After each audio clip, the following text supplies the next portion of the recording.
Okay, check. Okay, and action. Are you ready to film? Greg, what did you think of the movie? Greg, are you okay? Greg, are you okay?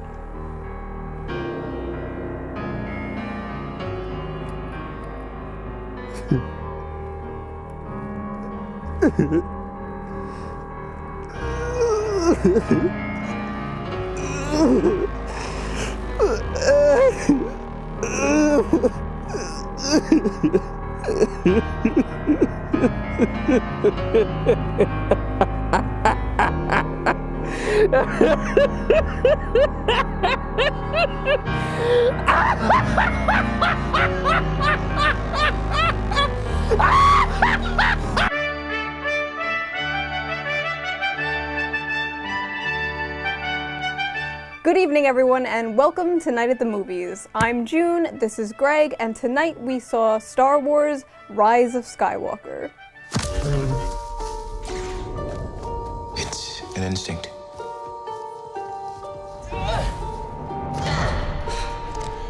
A feeling.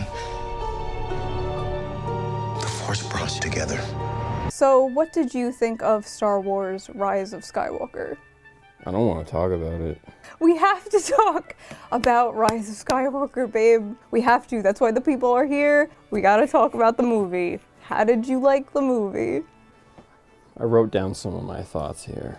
Disney Star Wars and the Rise of Existential Dread. Chapter 1, My Crippling Depression. Why don't you tell me what you thought? It was weird. There were little parts that I liked, but mashed together wasn't good. Like, they were just like, there was like ingredients thrown in there that I liked as a concoction. Didn't taste very good. I had fun overall. I enjoyed aspects of it. Certainly way more than I enjoyed The Last Jedi. So I felt too. But I felt way more exhausted at the end of this one. Yeah, that's a good way to put it. There's a scene at the end of the movie that's a perfect visual metaphor. There's a giant auditorium with thousands of people in the stands, and then there's a big explosion and thousands of rocks get thrown at them and they just get wiped off the face of the map. That audience was us.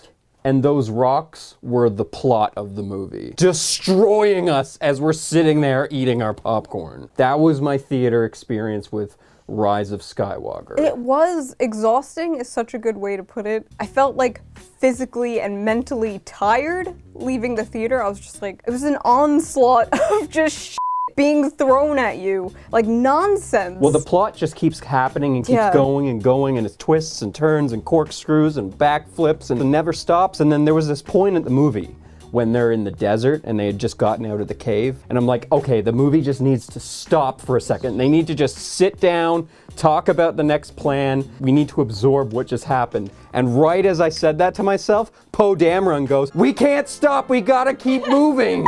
Of course, you just can't stop, can't absorb what we just saw. We have to just keep going, don't think about it, just go to the next thing. Like, compare this to the 4th episode, you know, like the first one ever. A New Hope. Yeah, like, it's slow paced and like whatever, and you, oh God, this one is just like.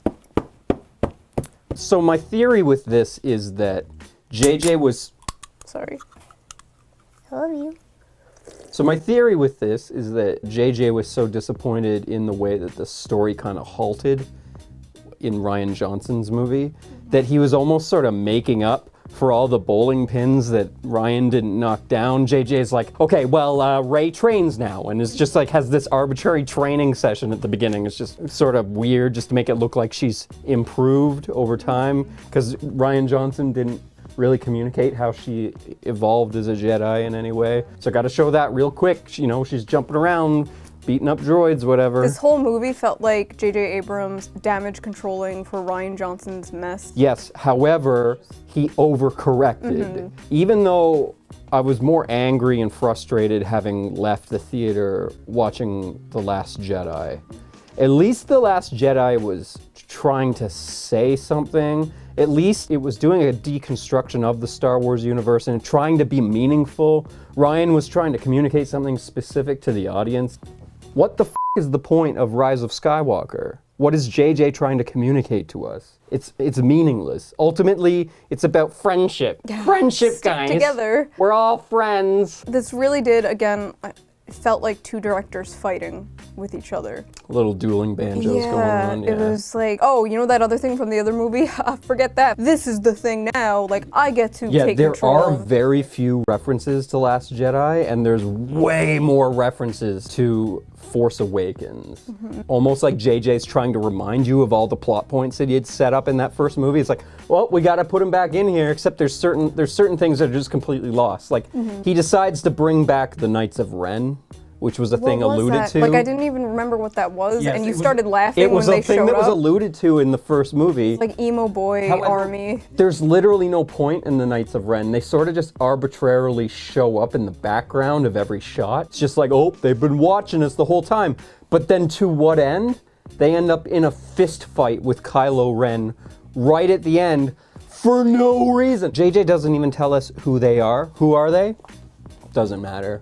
Why are they following the main cast around? Doesn't matter. Why did they decide that they're not on Kylo Ren's team anymore? Doesn't matter. Doesn't matter. Why are they even on the Sith planet at the end? Doesn't matter. Just it's cool. It looks cool. It's cool. You laughed every time they showed up on the screen. Because it was meaningless. It was pointless. But you know why they exist? You collect them all. You better f***ing not. You better not, though. A lot of the new things in the movie, I was just thinking, like, when they're introduced, it's just like, oh, yep, that's the new toy. Yeah. Like, the new droid looks like Lampy, your favorite character from The Littlest Toaster. Brave little toaster.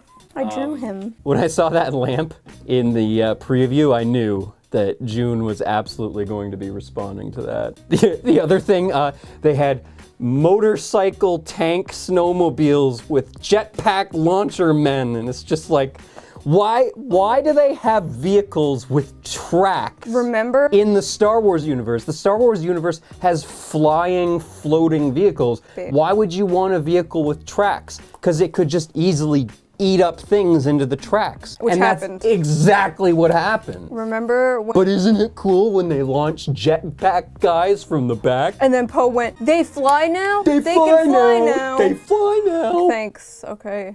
That was like you in the Last Jedi. Princess Leia can fly. Princess Leia can fly. Stormtroopers can fly. You know in Last Jedi how the theme was forget the past, kill it if you must? I feel like the theme of Rise of Skywalker was drudge up the past, reanimate its corpse if you must, which is very true, at least in the sense with Princess Leia. Oh God, yeah. They definitely relied way too heavily on her character. I was expecting them to kill her off like right at the beginning. The CGI for her face actually looked really good though. Well, they copy-pasted her from Force Awakens. A lot of what you saw was just reused footage that was made to make her look older. I don't know how they did the voice, though. Did they use, like, old voice clips that they didn't use in the earlier films? Do you find it kind of creepy they're using dead actors, though? Oh, it's no, almost I'm like totally without their against it. consent that they're in these movies. It's not even about the consent, because people were arguing that Carrie Fisher would like it, and that's maybe. When it comes to the way we treat dead people, it has more to do with the way that it affects the living than it does with the dead. Yeah, and but this we is need just to Disney making money. Right, so I mean, that's what I'm saying, is that we as the audience, knowing that Carrie Fisher's dead, being in love with her because she had been Princess Leia for 30, 40 years now. I grew up with her. I have a fucking poster of her. Yes, in a bikini, yes. Well, it's irrelevant what she's wearing. The point is that she's meaningful to me.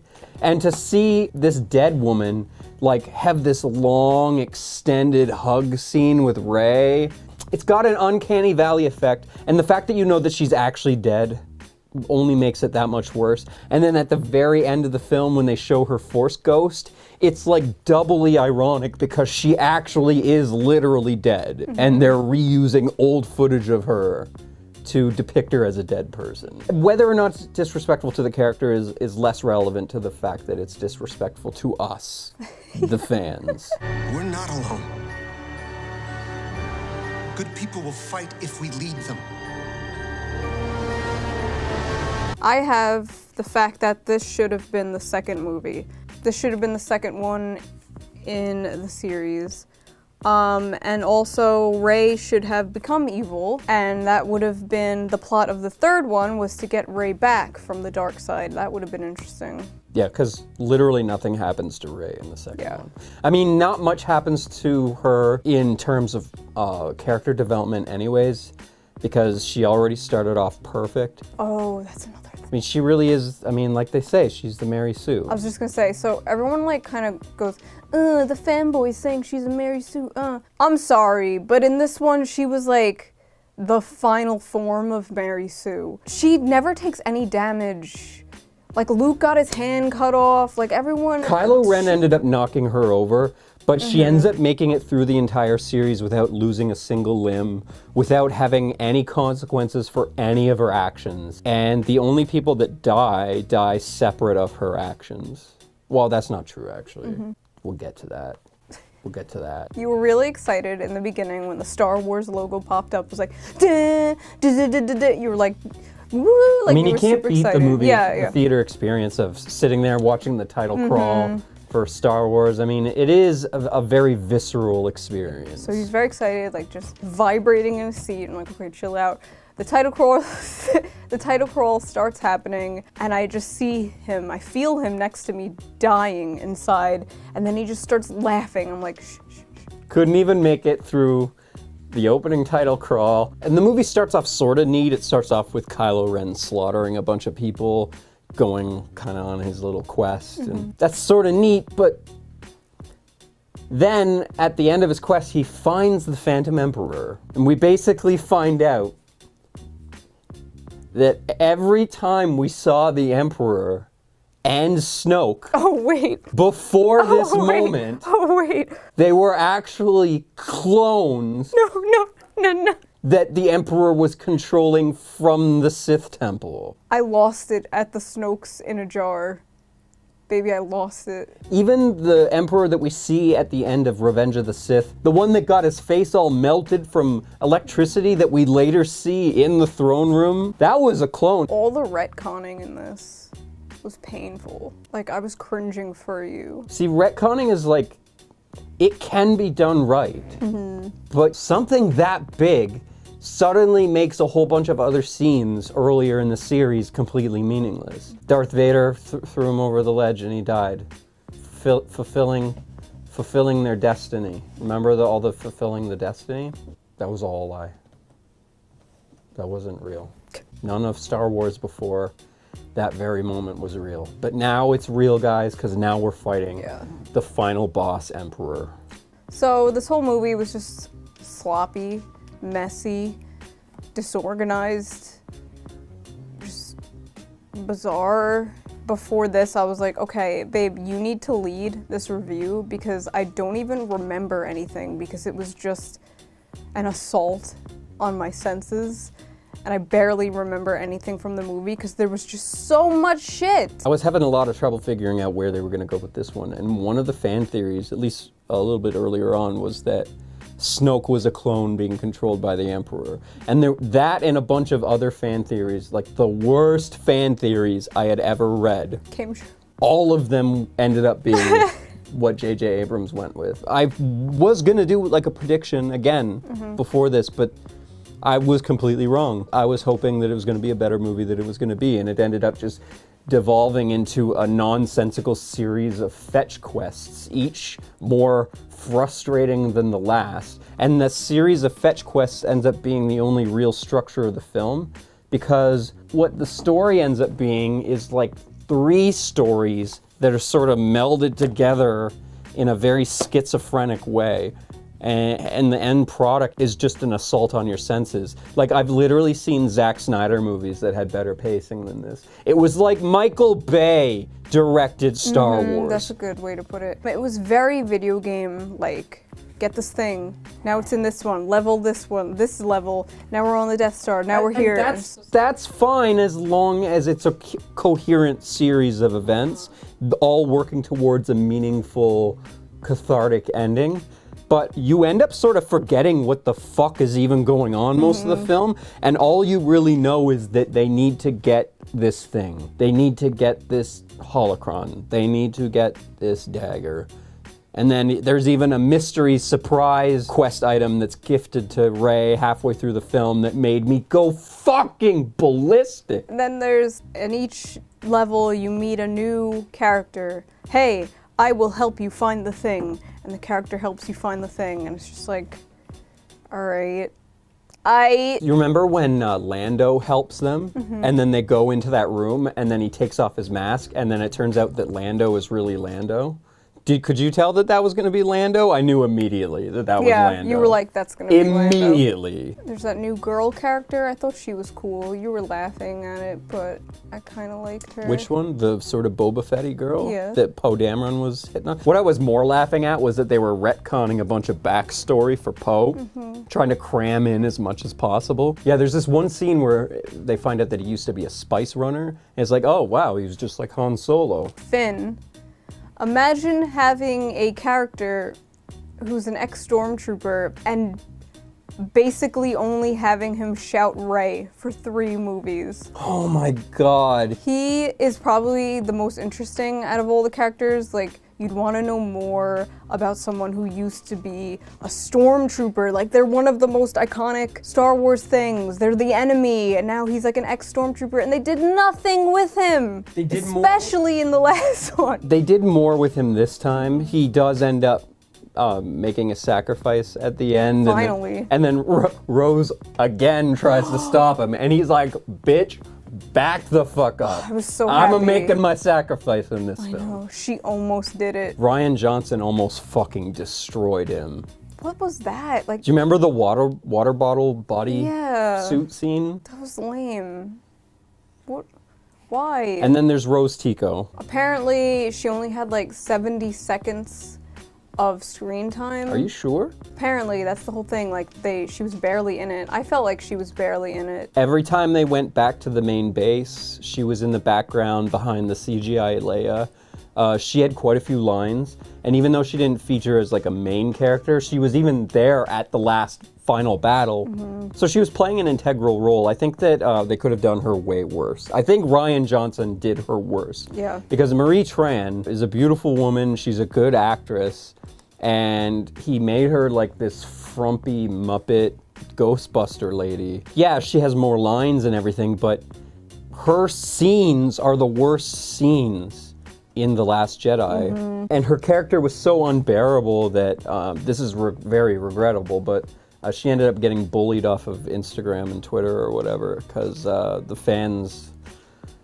were pretty mean to her. Why be mean to the actress? Like, the character sucks, but... The character sucks, but that's not her fault. Yeah. That's Ryan Johnson's fault. So you heard it here. I'm so sorry. You heard it here. Go, I'm so go sorry, cyberbully Ryan. Yeah, cyberbully Ryan Johnson, not the beautiful Marie Tran, please. Aww. People keep telling me they know me. No one does. But I do. When it comes to reviewers, many of us reviewers might have made an offhand comment like, oh, I don't understand why people like this, or people that like The Last Jedi are dumb, you know, basic banter stuff. But what I found really bizarre is that every single review that positively reviewed The Last Jedi ended up belittling the fanboys who didn't like it. Tried to put some sort of blame on fanboys for not just accepting this new direction Star Wars has gone in. And I don't understand why. It's so bad, like, that's so bad that there's this type of human being that people on the internet like to call the consumer. And they will literally force themselves to like something just because people like you don't like it. Haha, does this trigger you?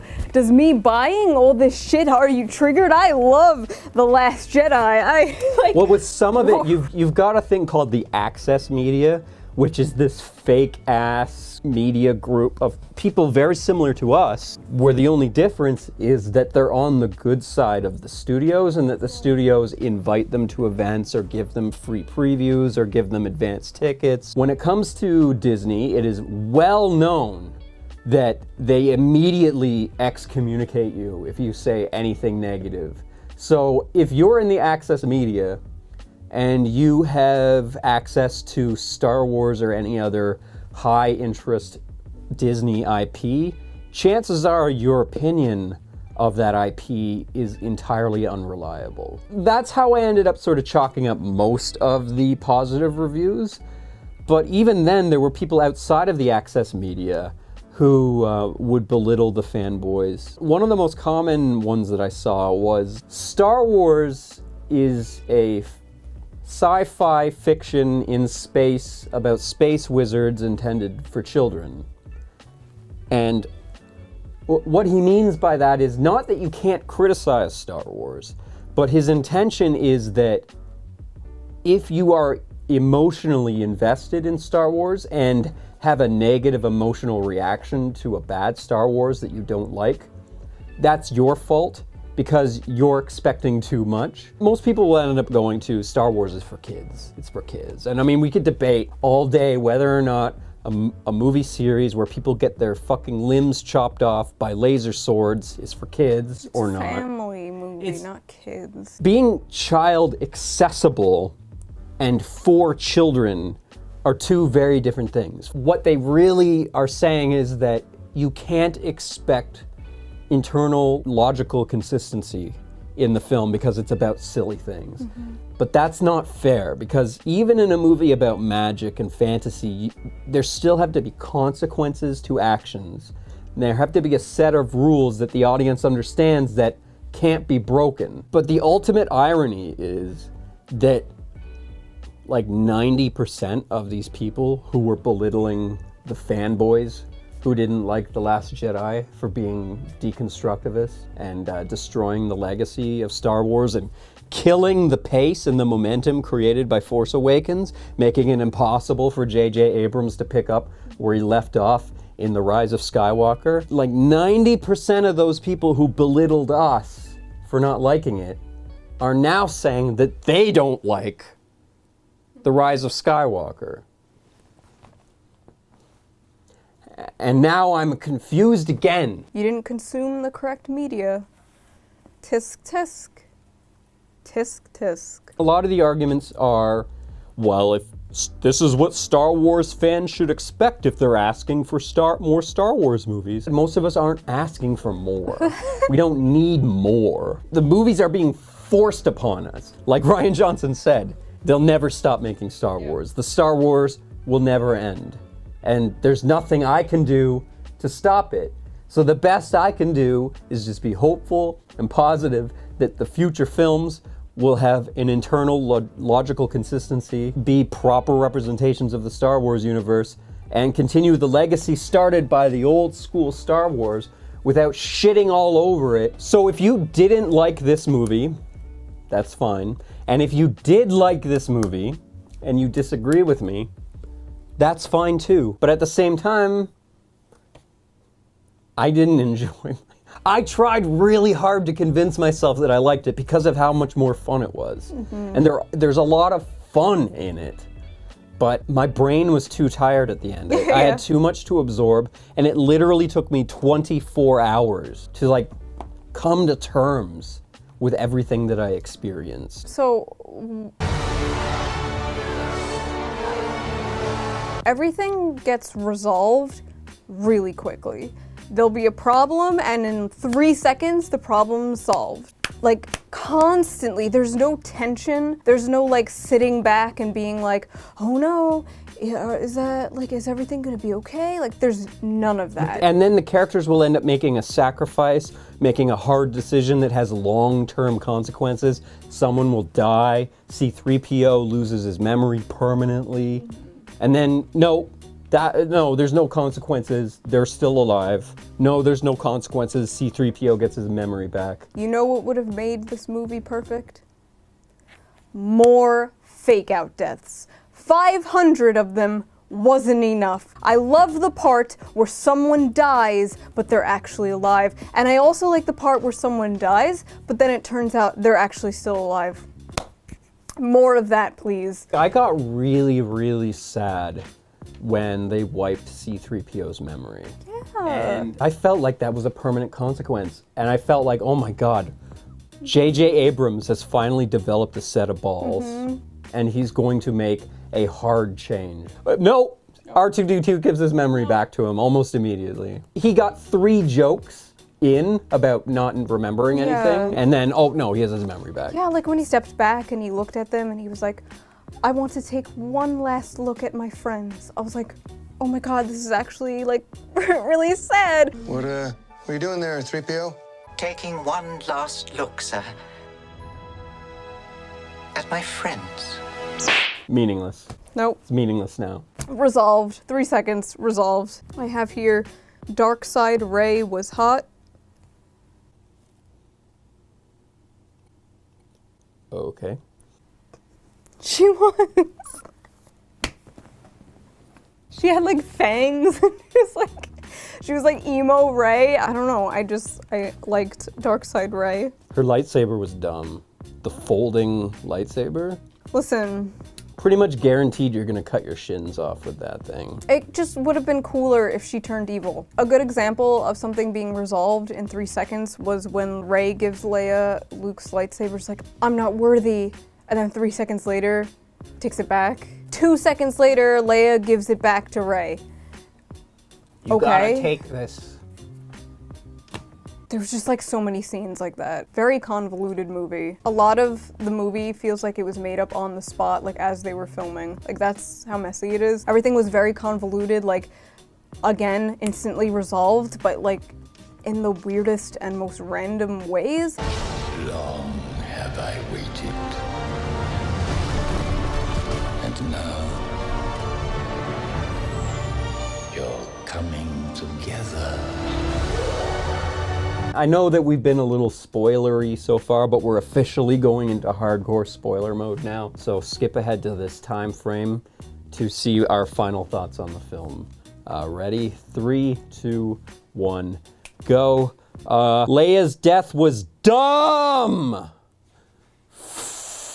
I thought that Rian Johnson really dropped the ball with his sloppy way of doing deaths, but at least Rian Johnson had the balls to make hard changes to the Star Wars universe. JJ doesn't at all. He keeps pretending like something meaningful is gonna happen, but then takes it away. But then when Leia finally dies, it's equally as dumb as Luke's death at the end of The Last Jedi. Equally as dumb. She's lying in bed, meditating, trying to get Kylo Ren to turn good. Kylo Ren stops fighting for a split second, and Rey kills him. Just kidding. Just kidding, Brings he's him back to alive. life. But Leia, that kills Leia somehow. And she's dead. I really wish that they killed her right at the beginning of the movie and that they used that as Rey's motivation. The catalyst that started the plot was to avenge Leia's death, or like some sort of ticking time bomb that was created because Leia's not there anymore and they're all scrambling to sort of pick up the pieces that she left behind. Yeah, like being like, oh, Leia's dead and Poe, now you're in charge, kind of like what they did. They could have done that early on. It's just messy, messy movie. Leia should have died in The Last Jedi. Yes. Why she flew back to the fucking ship. Princess Leia can fly! She could have just died. And Purple Hair Lady should be the leader in the third one. Moving on. I hated her. So in the beginning, like I was saying, Kylo Ren's on this quest to find the Emperor. Sort of interesting until we end up finding out what the Emperor ends up teaching Kylo. Sort of ruins the Star Wars universe as a whole. I felt like everything we learned in that opening scene should have been what we learned at the end of the movie. That should have been the catharsis we find out, because what we end up finding out instead is that Rey is the offspring of Palpatine, and that she's a Palpatine, which was, again, one of the worst fan theories. Fine, you know, that works. Technically, though, Ben Solo Kylo Ren is also technically an offspring of Palpatine as well, because Anakin is his grandfather. They allude to this in Revenge of the Sith, but Anakin was created by Palpatine in his mom's womb. So Rey... Rey is, and they kiss at the end, and that's awesome. It's about family. That's what makes it so magical. Is that Star Wars is about so family. Full of fucking incest. Why? It's not as bad as when Luke and Leia kiss. Yeah. That's worse. So after Kylo Ren's little quest, we immediately go to the main cast. And the main cast is together for most of the film. Huge improvement over the last film. Yes. That main cast has great charisma, great chemistry together. I like all three of them, and when they're together, they're funnier. And that's another improvement of this film over the last, is the humor. Not every joke lands, but way more of them land. And none of the humor is stupid anime Yeah, none of the humor is humor. awkward. Well, there are a couple, but for the most part, yeah. not really. For a Disney movie, it was less than usual. I ended up laughing a lot. I mean, a lot of it was laughing at C-3PO, because C-3PO, I mean, he's a classic character. However, the very, very first shot, when they're all in the Millennium Falcon and they're all fixing something really quick before they blast off to go do something, just as they're running to the cockpit, Poe Dameron slaps R2 and goes, R2! And then R2 goes, beep, boop, boop. Except R2 doesn't do anything. He literally just says R2 so that we know R2's there, because we know R2. This is Star Wars. You guys thing. remember R2? Woo. Beep, boop, boop. Hell yeah. R2. We love them. We love to see it. I was just cheap. There were three things I liked about this movie. One, Babu Freak, Oh, yeah. the little guy. Best new character in a Star Adorable. Wars film. Love him. Hilarious. Love that little dude. Dio, the new little droid. Adorable. Of course, she loves Lampy. We love him. Dio. No esoteric meaning to that at all, And guys. Don't then- look into that. Don't even know what that means. And then the third thing, there was a very brief shot of two little porgs. One shot. I gotta be honest, I was convinced that there were gonna be porgs still living on the Millennium Falcon. Yeah, what happened to that little porg? I don't know, great decision to get rid of that. No! Maybe their lifespan is very short. Maybe one good thing about them is that they die very quickly.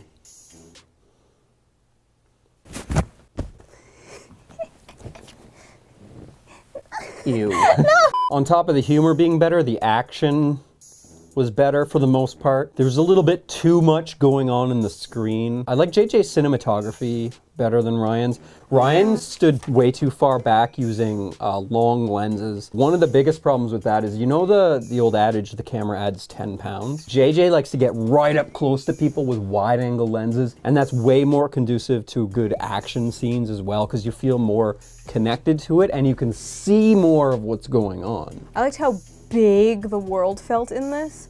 All the scenes were just like, you felt like these desolate, huge planets. Big, you know what I wide mean? establishing shots. Lots Yeah. of good establishing shots. Yeah, I Those were agree. really good. There's a controversy at the end of the movie when everyone's celebrating because, you know, they won. Two women kiss. And they apparently, of course, like I predicted on Twitter, cut that scene out for Singapore this time. I predicted that they would cut it out for a foreign country like they always do. They do this, It's usually an Asian country. yeah, they do this half-assed shit where they'll throw in some like LGBT thing like for the Western audience, like, woo guys, look, gays, you love it, right?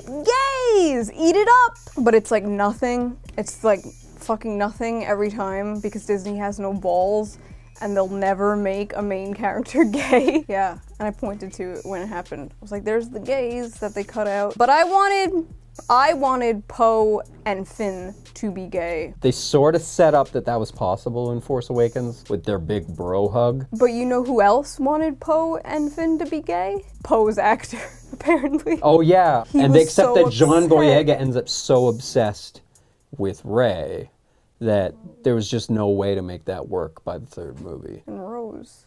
Well, okay, and then speaking of international audiences, China, like the battles for me don't need to make total sense, but the decisions that the military makes, like, hey, how about we don't just slowly run away from the Empire for like 80 hours until we eventually die. Princess Leia getting the fighters to come back to the capital ship while there's literally a base-killing ship that has a big, powerful gun that could instantly cut their ship in half. Like, how about we get rid of that ship that can destroy us before we get the fighters to come back? Like, Poe Dameron was 100% correct in his decision to engage that ship. You know how technology gets smaller as the years progress? Like my penis. First of all, what? Second of all, no. And third of all, I'm talking about the fact that the Death Star in the fourth movie, the first Star Wars ever made, was this big thing that could blow up all planets. Now, every one of those triangle pizza airplane ships has a Death Star attached to it that can blow up a planet. Now they all have them. Now they're all Death Stars. Everything's a Death Star. Like, did you notice that? That's funny. What do you think of that? That made me angry. When Poe Dameron walked up and it was like, every single one of those Star Destroyers has a planet-destroying gun on it. I just glazed right over. That was the point where I was just like, okay, I'm done. I'm done. Ridiculous. It's just, actually, that's on my list of what the fuck moments. I actually have a whole list here Go through 'em now. of what the fuck moments. Just go through. Some of these I already said. Rey is randomly gifted Princess Leia's lightsaber by Luke's Force Ghost. That was probably the thing that made me the most angry in the film. I actually had to catch myself. I almost yelled, I know. "What?" out loud know. in the theater. It was that dumb. Not only did we find out that Leia has a lightsaber, but we also got an arbitrary flashback of CGI young Leia, lightsaber training with CGI young Luke. I guess it sort of makes sense maybe Leia had a lightsaber. That's fine. It's a really clunky, awkward way for us to find out that Leia trained as a Jedi, but fine, that's consistent with the universe. We already know that Leia is Force sensitive and that she's a Jedi, whatever. The problem with this is that by this point in the original trilogy, Luke had already made his own lightsaber. Why can't Rey make her own lightsaber? Why does she have to keep being given lightsabers? Stop! Rey is the worst character. I know. Finn should have been the main character. I'm sticking by that. The Sith dagger makes no sense. It's their second quest item they find. It's a video game. And the Sith dagger Aquaman. just so happens to be the shape of the randomly destroyed Death Star remnants that are lying on a planet's surface. Babe, that's This Sith dagger is the same shape as random wreckage. And that's how she finds the next quest item. so convoluted. Literally makes no sense. Made up on the spot. Swear to God, made up on the spot. So that made me really angry. Stupid. The lightsaber teleport handoff at the end. Yeah, how was he grabbing shit? How were they grabbing shit through the visions? I don't know. Magic. Space magic. At the end of the film, Rey has both lightsabers and she and Kylo are separated, but she hands her lightsaber off to Kylo through like a force portal, teleporter. And they set up in the film that they can do this because they end up lightsaber battling through their force communication. and they keep accidentally knocking things from where they are to where the other person is during the lightsaber battle. So it's set up. I don't understand the logic. But it's dumb. I mean, at least JJ set stuff up, because one of my biggest complaints about The Last Jedi was that Rian Johnson didn't properly set up the final fight scene, and when we found out that Luke was a ghost. However, there's a lot of things that JJ sets up that pay off in the end that are even dumber than the Force Ghost thing. Like the Force healing. It was dumb enough when she did it the first time, but then when Kylo Force heals Rey at the end and then immediately dies. I died. Lando shows up with a fleet of like 1 million ships at the end, and that makes no sense at all. They set up at the end of The Last Jedi that the rebellion was on their own and nobody's willing to help. They're all too scared. And to remind us, earlier in this film, Poe Dameron tells us, remember at the end of the last movie when no one would show up? Yep, because we're on our own, nobody will help. But Lando just leaves. And he comes back and everybody's willing to help all of a sudden. How? Lando did it. It's only like the most important plot point in the film, resolved off screen. A guy going off screen and coming Yeah, back. it's like they wrote the script, but then like they only had like a few weeks left, and they were like, "Oh shit, there's a plot hole. What do we do?" Lando solved it off screen. Like, it's literally the most important plot point in the film, and it's resolved off screen. I don't have anything else to And then say. to continue that, after they beat the final boss, they're just like, people are rising up all over the galaxy.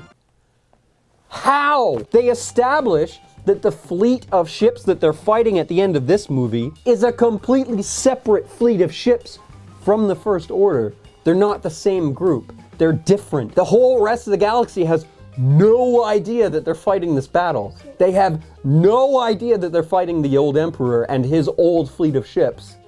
Yet they all just simultaneously decide to rise up and fight the First Order. How? Lando did it, I bet. Lando did it. Rey burns Kylo Ren's TIE fighter in a bonfire, burns it. She was mad. Because she was mad. She was like throwing wood at it so it would burn more. Knowing full well that there was a thing she needed inside. And then she tells Luke's Force Ghost, "Oh, I can't do it.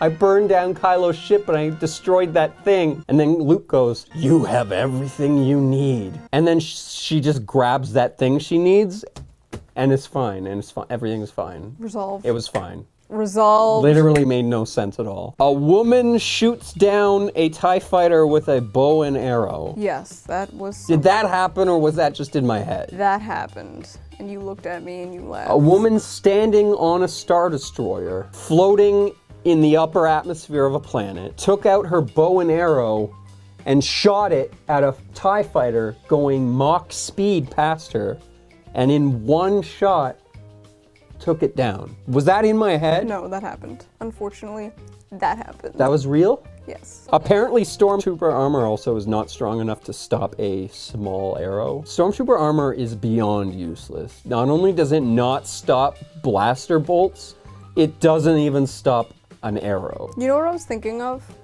Now that we know that Finn is a guy and he has feelings and he's a dude and he could be good, now it's like every time a stormtrooper gets shot and fucking killed and just slaughtered, you're He was just kind another of like, potential rebel. yeah. Just slaughtered because he was on the wrong side at the wrong time. It's just like, it'd be better to be like, "Hey guys, I know you're evil, but you don't gotta do this. Come on, rise up." It's like, okay, just fucking kill them. They're all, they're like potential allies in this fight, but okay. That was one of the big blue balls from the first film, is that it was interesting to see Finn break out of the role of a stormtrooper, but they barely explored it. Yeah, and he's reduced to Rey!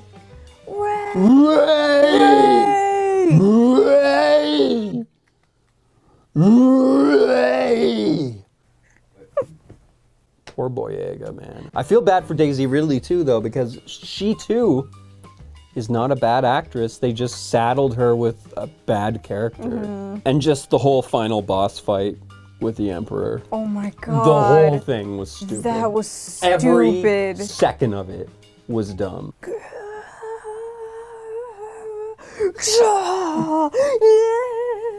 Like the fuck? there was a split second of it that I thought was kind of cool when the Emperor shot lightning straight up at the fleet, and you get that deep boom sound. That was sort of neat. But then the actual visual of it turning into like a dome of electricity and all the ships, that just took me out of it.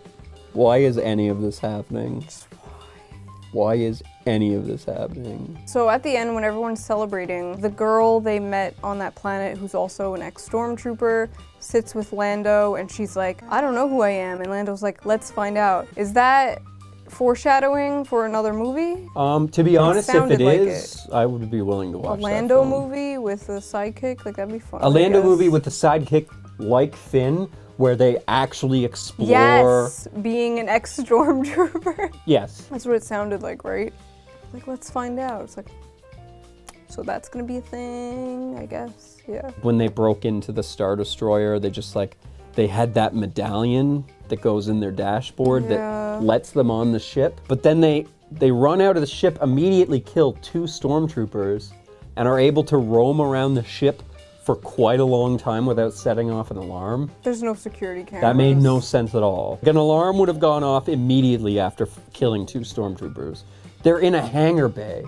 Like, do you know how hangar bays work? There's gonna be a guy looking out a window down at what's happening in the hangar bay. There's gonna be a supervisor there, like an operations sergeant or something, somebody there making sure that nobody's fucking dying in the hangar bay when there's strange, unmarked ships just floating on board. That's all I have to say about this movie. It was just a mess. A mess.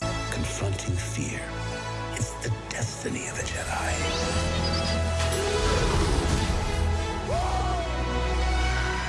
Your destiny. So overall, final thoughts? It was fun in the theater. Like, it was fun, but messy and convoluted and just kind of an onslaught of shit. But it was fun. So I recommend it as just like a popcorn flick, like if you just want to put on an action movie. It's fine. I give it like a 5 out of 10. You think it passes? Because there were scenes in it that I liked. Things were cool, the visuals were cool, the acting was okay. Like, it was fine. It was a movie. It was just a mess. It was a movie. Yes. That is how low the bar is for Star Wars.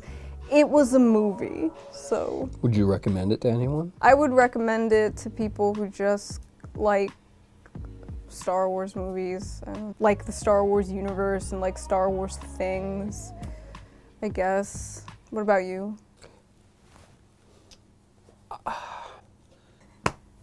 I can see how people enjoyed this. It's easier for me to understand how people enjoyed this over Last Jedi. Again, I'm going to reiterate, if you liked Last Jedi or if you like this, that's fine. Entertainment's subjective. And I mean, it's fun space opera with big explosions and lightsabers. Who doesn't love that, right? There were a lot of moments where I would even say I enjoyed the film. However, I can't bring myself to say that I liked it. The words refuse to come out of my mouth. I can't like it. I didn't like it. I can't like it. I'm gonna rate it a 4.5. I know that's petty. But what I want to get across is that with very few minimal changes, a few edits, a few things removed, a little bit of streamlining, and maybe some more motivation for Rey that makes sense, this could be a really good movie. But there's just enough mistakes that it ruins the experience for me. I would recommend this film literally to any Star Wars fan. I definitely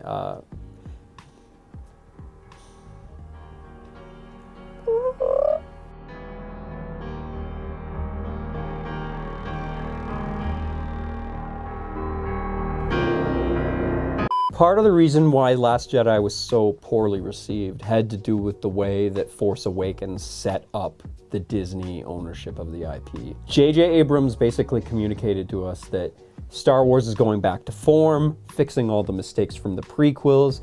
Moving forward, we're going to have this much more fleshed out, much more familiar feeling Star Wars universe. And then Rogue One came out immediately after that. Arguably the best Star Wars film since Empire Strikes Back. Really set us up to believe that Disney knew what they were doing, that they were going to take care of the IP for us. They were going to give the fans what they expected and move it forward. Last Jedi, Rian Johnson basically pulled that rug out from under us. And the thing is, like, I can like a deconstructivist story of Star Wars. Knights of the Old Republic 2, the video game, everybody likes to point out, is a deconstructivist take on the Star Wars universe. There's ways to do it that doesn't shit on the fans and doesn't shit on what makes the Star Wars universe great.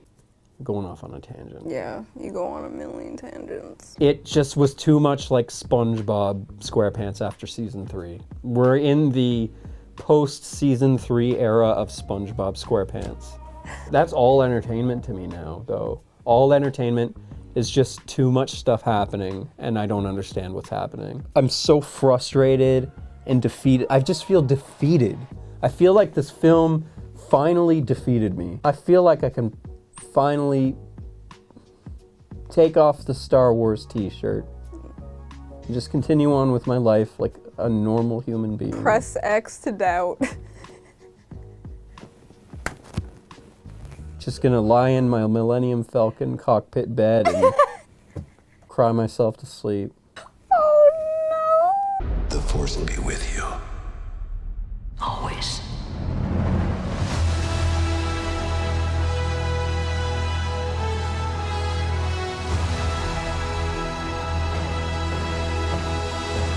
Right before this film premiered, Kathleen Kennedy announced that Disney will no longer be doing trilogy structures for their Star Wars movies. Thoughts? None. Don't care.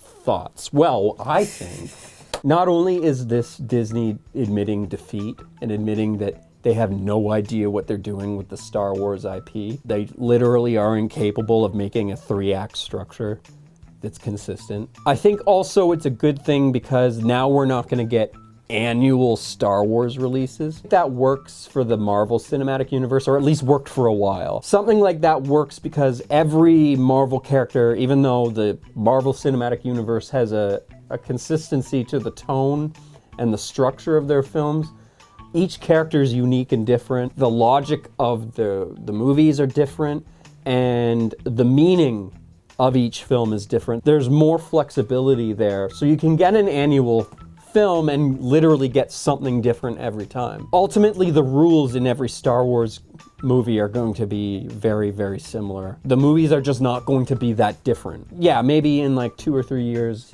I wouldn't mind seeing another Star Wars film, but definitely not next year. It's gonna be next year. No, they haven't announced it. Nothing. We need to watch The Mandalorian, though. Yes. That I'm excited for. We need to see Baby Yoda. That I'm excited I'm for. a huge fan of Favreau. He's the one that started the Marvel Cinematic Universe with Iron Man 1. I trust him.